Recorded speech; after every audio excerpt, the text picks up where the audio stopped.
Overall, it's not too bad, although it has been difficult times over the last few years.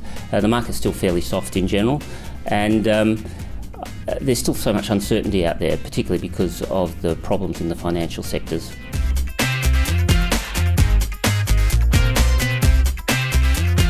Well, it creates uncertainty largely due to the uncertainty in the financial markets and people not really sure about what's going to happen. I mean, the events in Europe obviously have a great effect on the financial stability around here, and that creates uncertainty. So people generally don't make decisions while they're still concerned about the future of where the market might be going. So it's hard to get a clear direction on exactly what's going to happen, and I think most of the pundits have had difficulty in trying to predict what's going to evolve over the next few years.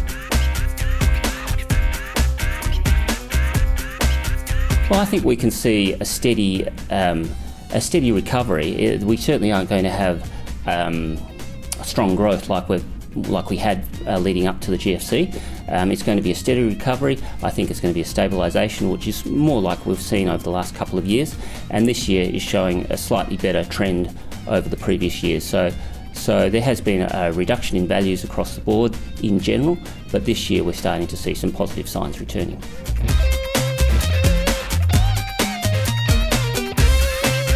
Commercial returns are generally quite a bit higher than the residential returns, and there's a number of factors for that. But generally, commercial returns on investment vary as a broad range between 6 and 8% net on your investment, which is much higher than residential property. Risk equals reward, and of course there is much greater risk with commercial property over residential property, and the market factors that in.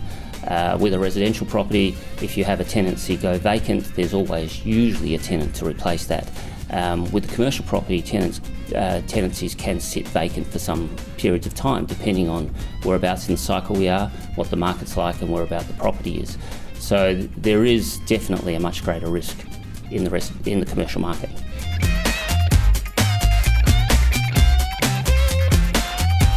Really, if you have good quality property, it's always good to hang on to it if you can, and that goes for any sector of commercial or any sector of investment, whether commercial or residential.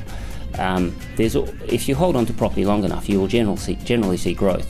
The problem you face in the commercial market is that you do have to weather that storm if there is a vacancy, and also you have to keep your lenders happy, and that's where it's been difficult over the last few years, because the financial institutions have been less than positive towards commercial property investment.